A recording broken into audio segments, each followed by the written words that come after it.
Zoom in a little bit there. There we go. All right, everybody. What's going on? Crazy Dog back with another Indians series recap preview stream thing that I do every few days. Of course, the Indians have an off day today, so I figured today would be a perfect day to recap what went down against the Reds in part one of the Ohio Cup. And then I'll be previewing the little mini series against the White Sox. Yeah, for some reason this year they're having teams doing like two game series. It's the weirdest thing ever. But not gonna really go crazy with it. It's like whatever. It's whatever. So anyway, let's talk about what happened in this series against the Reds, all right? And was it as wonky as the White Sox series? No, it wasn't as wonky. I mean, in that series, you literally had one game where, we literally had one of everything. You had a pitcher's duel. You had a no-hitter. You had a game where we took over. And you had a game where we couldn't do a damn thing. Like, you literally had one of everything in that series. And then coming off of that, we go to Cincinnati, the, Great American Launching Pad. We had Logan Allen on the mound, and I was feeling optimistic about him. I mean, the dude wasn't too bad. In his first two starts, he did take about an inning or two to really get going. And, of course, we're going up against Jeff Hoffman, who, I've never really heard much of. But, of course, in typical Indians fashion, first two innings, Allen actually looked good. He actually looked decent. And I was like, wow, look at Logan. Hey, what's up, Fred? But I was like, wow, Logan Allen looks good so far. And then the third inning came. Third inning. So we had just scored a run in the second inning, courtesy of an Ahmed Rosario ding-dong to left field. Gave us the lead. It's like, yeah, we got the lead, feeling good. And then the third inning came. And to set it up, we didn't go 1-2-3. We actually had a pretty eventful inning. Jimenez singled. Cool. Top of the third. Jimenez lined out, of course. Jimenez stole second. Then Ramirez walked. Eddie flies out to left. There's a wild pitch. Jimenez goes to third. Jose goes to second. And then Rosario walked. So we had bases loaded. Top of the third. We were looking to blow this game open. And Josh, who we're going to hear a lot about in this one, he came up to the plate and he flew out to center field. And little did I know that after that, this game would completely fall apart. So first off, bottom of the third, and this was a very long inning. Very long. Kyle Farmer reached on a fielding error. Thinking, okay, Jose botched one. Oh, well. Get a double play. Tyler Stevenson gets hit by a pitch. So nobody out. Logan Allen, wild pitch again, or a wild pitch. That's the second one of the game. So each pitcher's had a wild pitch. So then now the double play is out of order. No more double play. Out Farmer to third, Stevenson to second. And of course, the pitcher comes up and gets a grounder. Or not a grounder, but he gets a liner, scores a run. And then Winker comes up, scores another run on a grounder. And then Castellanos comes up and singles on a run. So that's 3 straight hits, 3 straight runs scored. And then finally, Tito's like, screw this, I'm taking Logan Allen out. Okay. Maton comes in there, immediately gives up a 2-run double to Suarez. And then just to, put the coup de grace on everything, Joey Votto homers, empties the bases, 7-1 Indians before we can. I wish it was 7-1 Indians, 7-1 Reds before we can even get the first out. Senzel struck out, India flew out, Farmer got hit, and then they caught Farmer stealing. And hallelujah, the inning's over. A 7-run inning. And that was it for us. That was it. We were done. Yeah, we were done. Then they scored again, courtesy of a Stevenson single in the 5th. And then Castellanos homered in the 6th just to put a bow on top.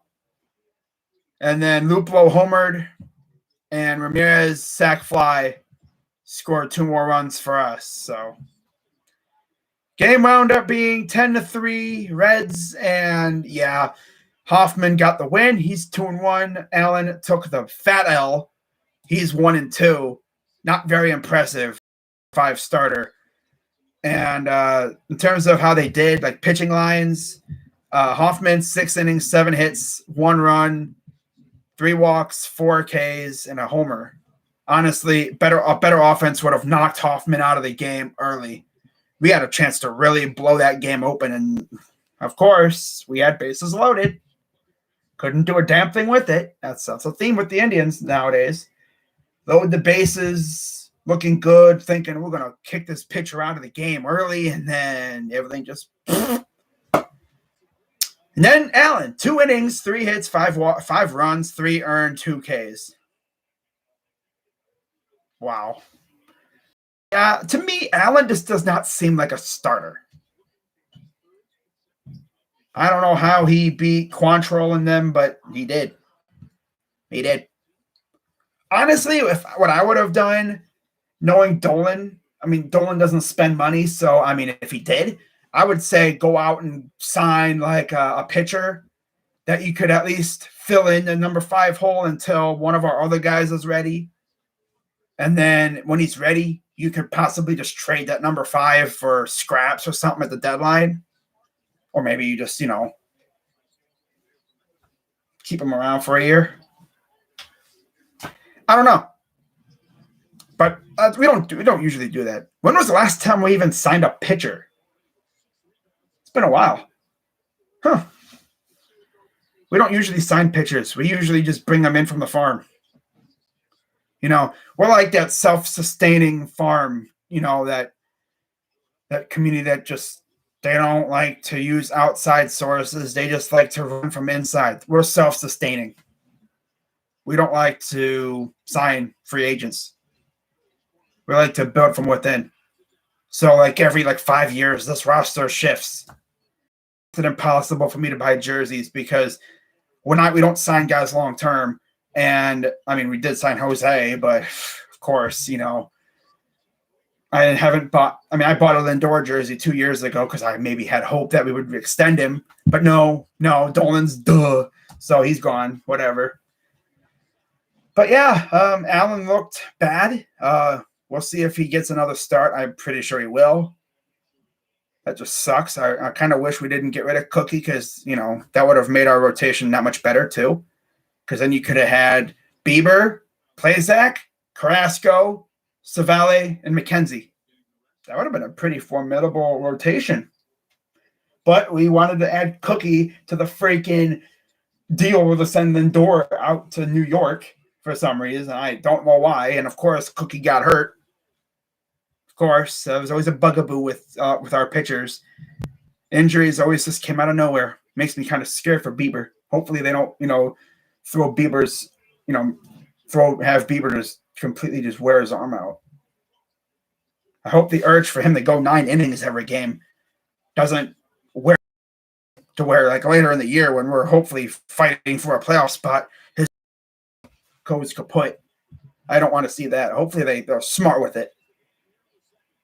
I can understand him going deep in the games if it's close, but if we're up by 5 or 6 runs, you go to Bieber and you say, well, Biebs, depends on how many strikeouts he has too, because I'm sure he wants to keep that streak going. If this dude has 8 Ks through 6 and we're winning by 7 runs, It's like, well, Beebs, I mean, we're winning a crap ton.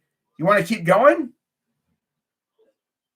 Oh, you want to stop? You want us to just take this, put the bullpen in there? You know, I'd be our version of calling out the dogs, because if he's dominating, it's like, well, I mean, you know, why not? Why not? Oh, well. But let's talk about game two. Now, game two was obviously way better. It wasn't a complete beatdown, per se. What's going on, Russell? Injury per sport, basketball, football. Not a whole lot of. Yeah. The only injuries that happen in baseball are when pitchers occasionally throw their arms out, or when contact is made, like when they be running into people and all that stuff. And yeah, injuries don't happen often in baseball because there's not a whole lot of contact. You do have the occasional non-contact injury, hamstrings, oblique muscles, because you're always turning your core and everything. You see that a lot, though, but it doesn't happen as much as football and basketball because there's not as much contact between people. But game two of this series, yeah, way more competitive. But of course, this had to end in the most painful way possible. So the pitching matchup for this game was Tristan McKenzie versus Sonny Gray. Sonny made his first start of the year. And Sonny went 4 1/3, 6 hits, 2 runs, 2 earned, 2 walks, 6 Ks, 1 home run given up. While McKenzie went 5 innings, 5 hits, 1 run, 4 walks, 7 Ks, 1 homer, and a 3.55 ERA. So overall, I mean, it's kind of been like the usual for him. He'll walk quite a few guys. Mainly just him pitching around, being careful, not trying to give up, not trying to throw a bad pitch to somebody who's dangerous. And, of course, he struck out 7, so it doesn't hurt too bad. It's when the walks start outnumbering strikeouts. That's when you kind of get worried. But, yeah, this game was the one with the triple play, in case you're wondering. Yep.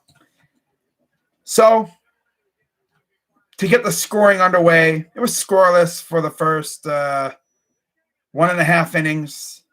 And then bottom of the second, Hart goes yard. Bottom second, 1-0 Reds. Top of the third, right after that, Rosario tripled, scoring a run. Rosario scored Rosario. And then top of the fourth, you had Andres Jimenez hitting a homer. 2-1 Indians. We're feeling good. And it would be that way for essentially the rest of the game. And then the bottom of the ninth came up. And here's how the bottom of the ninth went. Okay, so starting off the top of the ninth, Lucas Sims came in there for Garrett. And they hit Jimenez. And they reviewed it. Call on the field was upheld. So Jimenez goes to first. And then we promptly struck out. The next 2 guys struck out. And Rosario grounded out. So horrible top of the ninth, if you ask me. And then they brought in the 100-mile-per-hour cutter throwing Emmanuel Clase to close the game out. They got Barnhart to ground out. They got Peyton to ground out. So it's like, yeah, 2 outs. We're good. And then it happened.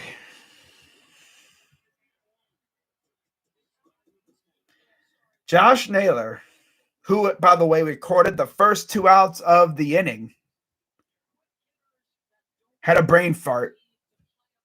And he lifted his glove too early. And he pulled up Bill Buckner. It got by Buckner. Kept the game going. That did not win the game, but it kept the game going. And so Senzel came in there to replace Schrock. And then there was a mound visit. Winker singled in, scoring a run. So the thing is, yeah, that happened, but we could have easily still won the game. No runs scored on that play. It just kept the game going. We could have, Class A could have easily buzzed one past Jesse Winker and probably struck him out, but nope. So Winker singled in a run, and then Castellanos singled, and it was tied. At that point, I'm like, yeah, we're getting walked off. It's just a vibe with the team. And then Votto singled. And believe it or not, we did not give up a run after that. So Suarez lined out, inning over. 10th inning comes up for us. Hernandez grounds out. They walk Jose Ramirez because they're not dumb. And then Eddie Rosario lined out. So I was like, well, that was a quick inning. And mind you, we had a guy on second base. So they knew about Jose. They're like, yeah, this guy Jose going to try and win the game for him. For all we know, they could have, pitched to Jose, and Jose could have hit a 2-run ding-dong, freaking won us the game, and nobody would have been roasting freaking Naylor. But no, they weren't dumb. And by the way, the funny thing is, I was playing MLB The Show 20 because I have not gotten. And Rosario actually hit a go-ahead ding-dong. Yeah, I was doing Twins White Sox, and Rosario hit a go-ahead ding-dong. So how about that?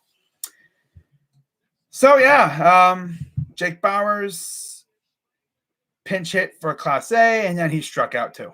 So yeah, of course. And then came the bottom of the 10th. Class A replaced by Oliver Perez. Old man Oliver still on the team. Suarez starts at second base. They get Naquin to fly out. They walk Jonathan India, I guess, for the double play threat. And it didn't matter because the next guy up is Tyler Stevenson, who came in as a pinch hitter for Tucker Barnhart. And he promptly singles on a sharp line drive, scoring Suarez, and that was the game. Like 2 pitches after walking India. Okay, so yeah. And that was after a good game by McKenzie. McKenzie was in the line for the dub. He actually had the W. And freaking Naylor just let it go right under his glove. Yeah. At least there was a no decision. The loss, honestly, should be hung over Josh Naylor's head because that's who was responsible for it. Because if it wasn't for him, they win the game, pretty much. Like the W was right there. He keeps his glove on the ground another 2-3 seconds. The ball's in the glove. He takes it. Maybe he runs to the base himself or, lobs it to the pitcher. And boom, game over. We're celebrating. We tied the series up, looking to take it in game 3 with the ace on the mound. So we lose. And then, as you would expect in game number 3 of the series, so yeah, win goes to Doolittle. He's 2-0. Perez takes the loss. He's 0-1. I already went through the pitching lines. Of course, I'll go through them again just in case you forgot. McKenzie, 5 innings, 5 hits, 1 run. Not bad for him. 4 walks, 7 Ks, 1 homer. Sonny Gray, 4 in the 3rd innings, 6 hits, 2 runs, 2 earned, 2 walks, 6 Ks, 1 home run. So then we look at what happened yesterday. And when I say a dude pitched in pretty much a masterclass, like when he was dominant, Bieber was beyond dominant. Yeah. Now, he did throw a couple mistake pitches, as, of course, he was going up against Wade Miley. But the Indians got the scoring underway first as Jose Ramirez, of course, homers on a fly ball to left center. And it's 1-0. And then, of course, Bieber buzzes through the order. We come up again, top of the 4th. Roberto Perez, 3-run shot, makes it 4-0. It's like, yeah, we got run support. Let's go. And then that gets cut in half thanks to Joey Votto hitting a 2-run double, of course. 4-2. And then Jordan Lupo's like, nah, that ain't going to happen. I ain't going to let that happen again. So he hits a 2-run shot. And it's 6-2. And then, of course, Tyler Naquin homers just because, of course, right? Off of a former teammate of his, because Bieber must have forgot you don't throw him stuff below the knees because he'll hit it to the seats, especially at the Great American Launching Pad. That is Great American Ballpark in Cincinnati, Ohio. So Naquin makes it 6-3. And after that, yeah, nothing else really. I mean, Naquin, that was bottom of the 8th too, by the way. Now, after that, we got Schronk to strike out because, of course, whatever. So here's how the 9th inning went. Indians, the Reds brought in Carson Fulmer, whatever. Perez struck out. Bowers lined out. Naylor flew out. Whatever. Whatever. They bring in Clase and gave up a leadoff hit to Barnhart. And I guess that pissed him off because this dude just came out and just buzzed through everybody else pretty much. As he did have some very tough counts against the other three, Senzel, India, and Winker. But they all ended the same. Strikeout, strikeout, strikeout. Yeah. And he ended all 3 at-bats with a 91-mile-per-hour slider against Senzel. He ended the India at-bat again with a 90-mile-per-hour slider, and he must have been really mad at Winker or something because he freaking ended it with a 100-mile-per-hour cutter, damn near 101-mile-per-hour cutter. He's like, I hate you, Winker. I'm gonna hit you with my nasty stuff, and that's how we ended it. So Bieber, no surprise, gets he's 2-1. Miley's 2-1, and Clase nails his 4th save. Should have had 5, honestly, but thanks, Naylor. Yeah, he's got 4 saves. Pitching lines, Bieber, 8 innings, 6 hits, 3 runs, 2 walks. 13, 1-3. Baker's dozen strikeouts. Home run given up. Got a 2.45 ERA. That's not horrible. Miley, 5 innings, 5 hits, 4 runs, all earned, 1 walk, 5 Ks, 2 dongs. We were talking, the people like in the Cleveland media were talking about the bullpen being used a lot in the White Sox series. Let's see the pitchers we used in this series altogether, all right? Besides the starters. Let's see how many relievers we used. That first game was ugly for us. We used Maton, Quantrill, Stefan, and Oliver Perez. Okay, that's 4. We used those 4. The 7th game, we didn't really use a lot of them because, we used quite a few. We used Shaw, Whitgren, Karinchak, Clase, of course, because we thought we were getting the save. Again, thanks, Naylor, you bum. I don't think Naylor should be seeing time at first base really ever again, in my opinion. And then Oliver came in because Naylor bummed it. He botched a freaking routine play that you would, have that you would be practicing in freaking elementary school when you're doing T-ball. When you're doing travel ball as a kid, they be teaching you how to field grounders, at first base. This dude can't freaking do it. What are you doing, bro? So, they used another 5 here after Kent McKenzie. Of course, Perez really shouldn't have been used, but of course, you know why. So that's another 5. And then, of course, yesterday, Bieber's like, the bullpen's been used a lot. I'm going to just do it myself. He pretty much did 8 innings. Yeah. And then Clase came in there and secured the save because we actually gave him immense run support. That's another thing, too. The offense didn't really help out McKenzie. They only gave him 2 runs of run support. Now, you need to give him more. Thank you very much. I've always criticized this offense for lack of run support. Had an opportunity for unnecessary triple play in the 8th inning, but passed it up for a still remarkable. But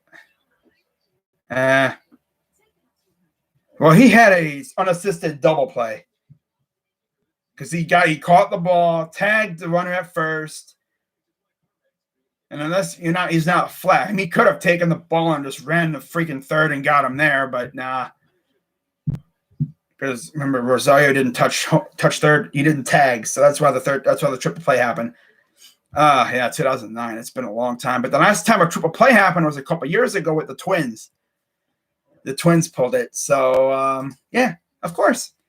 So now we talk about what's coming up next against the White Sox. So, of course, who is the first pitcher we see in this series? Oh, it's none other than freaking Carlos Rodon, who just no-hit us a couple days ago.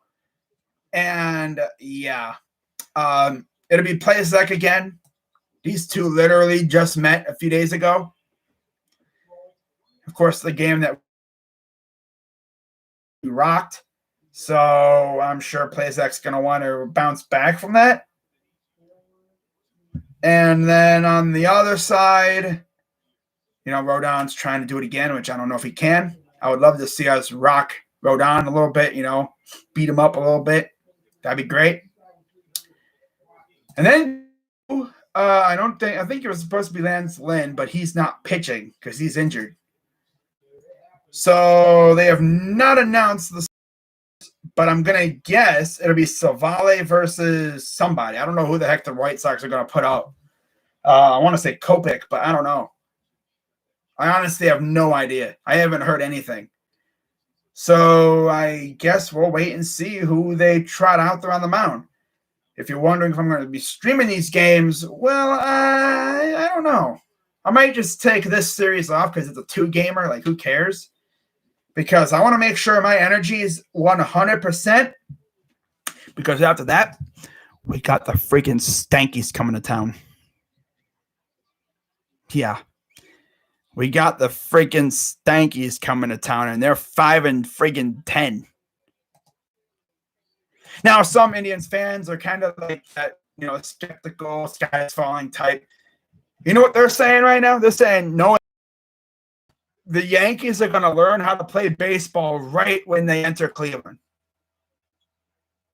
I kind of want to see the Yankees continue to look like a minor league team. I want to see the Yankees completely crumble. And I want to see us pound the Yankees. Now, from what I understand, this is what I expect for the pitching, at least for the Indian side of things. Because if you look and see, what is going down in this, I don't know how many games this is. It's a 4-game series, so you're going to get at least the other 4 pitchers. My guess is you're going to get everybody but Savale, most likely, because he's pitching on that one. Who are the Yankees sending up for their series coming up here? I think the Yankees have a 2-gamer. Who is it, against the Braves or something coming up? Because we're not. I don't think we're going to get Kluber, of course, because he would probably no-hit us. So yeah, we're pretty much getting everybody but Kluber. I'm pretty sure. Because let's take a quick peek here, see if they have Okay, so Taillon's going tomorrow. Taillon against Charlie Morton. Okay. Yeah. Taillon's going tomorrow on 4/20. Lovely. And then, yeah, so I'm pretty sure we're getting everybody but Kluber. Yeah, we're getting everybody but Kluber. So Montgomery, we're going to be getting Taillon. Who else do they have as pitcher? Freaking, let's see what their pitching staff looks like. Because we're getting the other 4. We're not getting Kluber. That kind of sucks. I think it would have been pretty cool to see Kluber again, but, whatever. So let's see what the Yankees or the Stankies pitching rotation looks like. It's probably it's probably all right. I don't know. I mean, Cole. Oh yeah, we gotta face Cole. Cole, Kluber, Montgomery, Taillon. They only have 4 pitchers?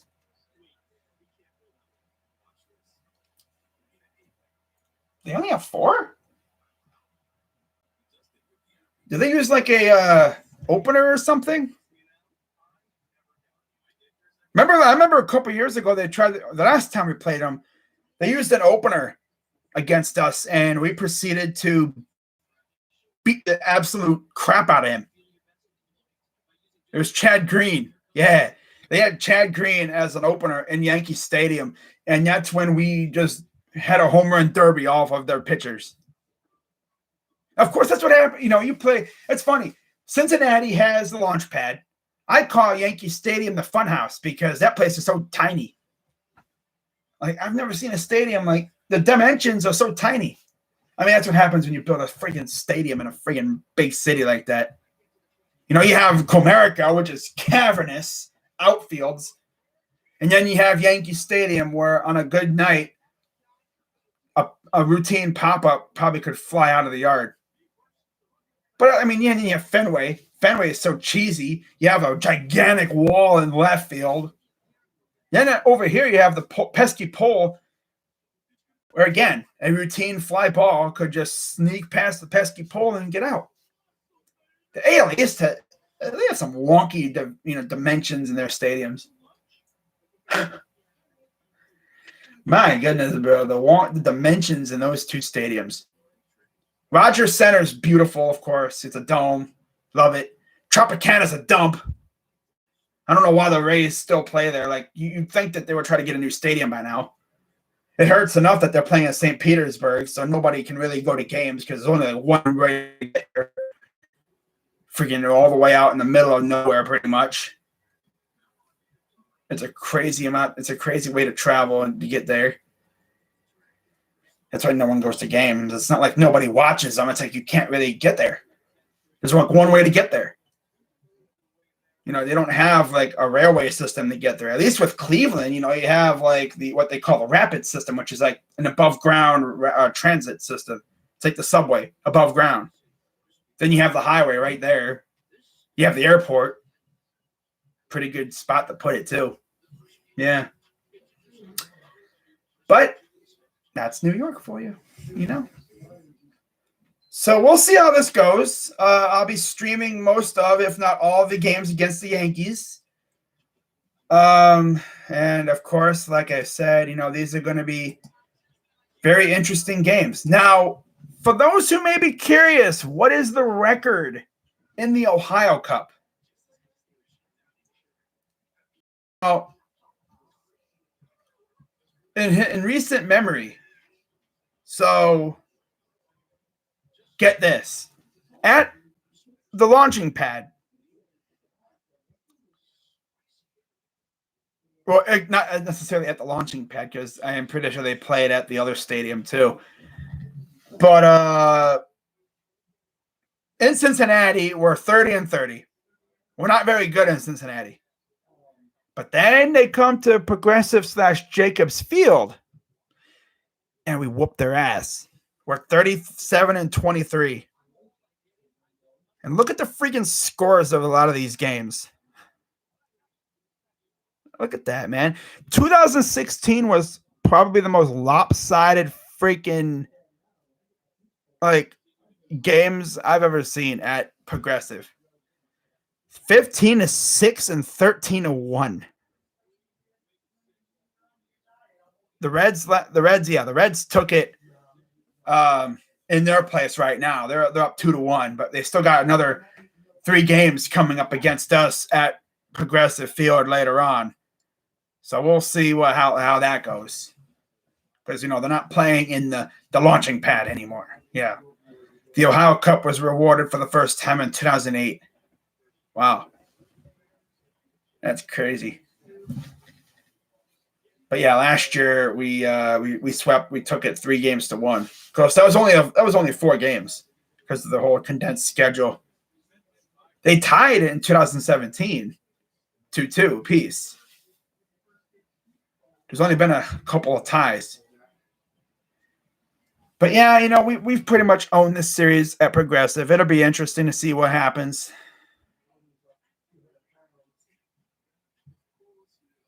But yeah, that's pretty much all I'm going to say.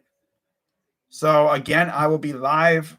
I don't think I'm going to be streaming these White Sox games. I mean, I just streamed 3 games against the Reds. I think I'm going to take a couple days off. I mean, it's only a 2-game series. I mean, really? Not to mention the pitching matchups aren't really the best. I mean, you have Rodon versus Plazak. Oh, Rodon versus Plazak. Nah. By the way, did you guys see what happened to Giolito today? Huh? Yeah, the White Sox play today at 11 a.m. in Boston. This dude, let's take a look at this dude freaking Giolito's stat line from today. All right, real quick, before I head on out of here and resume watching my garbage freaking Blue Jackets because they're garbage. Like, come on. The Blue Jackets season to be over for the Blue Jackets because they suck. They really, really suck. I don't know what it is. I mean, maybe it's because the goaltending has regressed, most likely, because they've scored goals. It's just our goaltending just cannot keep the puck out of our own net.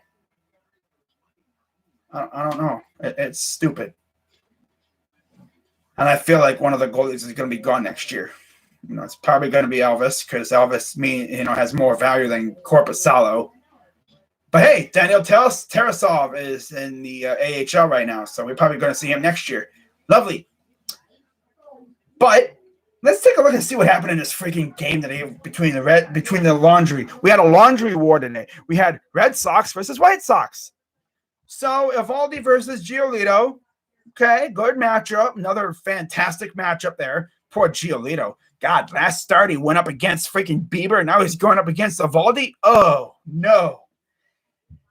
And, of course, the White Sox scored first. Luis Robert, freaking stud, doubled in a run. Woohoo, you scored a run. Congratulations, you scored. Yay. You didn't do that against Bieber. And then the Red Sox saw that and go, all right, you're going to score on us on our day? I think this is like Patriots Day or something. They're like, you're going to do that on our day? Playing at 11 a.m.?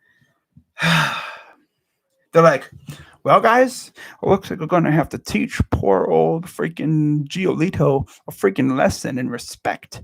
So then they went out there and, they chose violence as 6-run first inning. 6-run first inning. Wow. Kike Hernandez homered to left. Devers singled in a run. It's already 2-1 there. Marwin Gonzalez, former Astro. Low-key cheater with the Astros. Although, didn't really hear about him with the Twins, though. Didn't do a whole lot there. Yeah. Gonzalez singled in another run. And then Renfroe grounded out, scoring a run. And then Franchi Cordero, former Padre, 2-run single. 6-1, bottom of the first. And you know what the crazy part is? Giolito, 8 hits, 8 runs, 7 earned, 2 walks, 2 home runs given up. Yeah. Because what happened was he came out for the bottom of the second. He gave up a home run to JD Martinez and then Renfroe sac fly.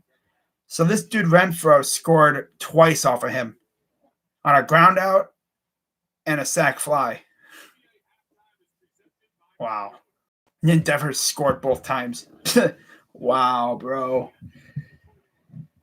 And then that was it there. And then top of the third, Adam Eaton. Oh, I'm going to score a run. Look at me. And then Verdugo's like, oh, that's cute, Adam. Watch this. Twink. Homer on the right. He went twink. Homer on the right center. Yeah, no big deal. 9-2. Frenchie's like, watch this. And he goes singles on a score to run. And then Adam Eaton, damn you, I'm going to do it again. I'm going to score again and again. So, yeah, Adam Eaton, it was literally Luis Robert and Adam Eaton versus the Red Sox.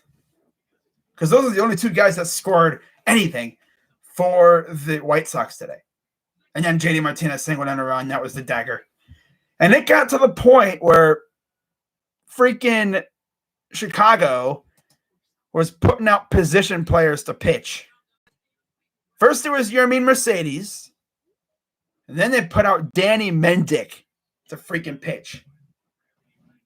And surprisingly, the Red Sox didn't completely massacre them. I don't even think they scored a run at all off of those two. Yeah. They didn't score a run off of those two. Oh, yeah, they did. Martinez singled in a run off of Yermin Mercedes. That's it. Pitcher Yermin Mercedes enters the batting order. And then I guess he left the weird. It says he entered the batting order and then left the game. That's weird. Huh. But yeah, it's bad when you got position players pitching and you had two of them in the same game. It was just not a good game for the White Sox, and now you got to come play us now. That'll be tough.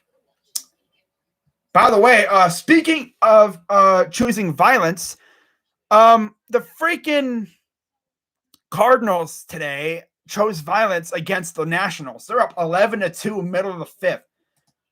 What is with these freaking NL Central teams and scoring a crazy amount of runs? Freaking last night, bro. Oh, my God. What is up with these freaking Central teams? My goodness, bro. Like, the freaking Cubs. Braves came out here. Doink, doink, doink, doink. Home run derby. I'm sorry, that's Central teams scoring runs. Well, Central teams giving up runs, too.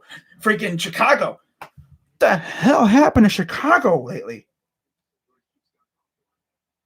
You want to see something really nutty? I know I'm going way off course here, but check this out, all right?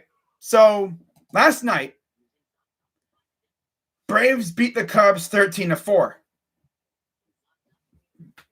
Yeah, 6 home runs, I think, in that game at some point. Yeah. Earlier today, 11-4 Boston. So if you count it up, it was 24-8 in favor of Chicago's opponents. Chicago combined to score 8 runs. Their opponents scored a combined 24. Wow. And the thing is, these weren't some scrubs on the mound for the two Chicago teams. They had Kyle Hendricks and Lucas Giolito. And they both got stomped.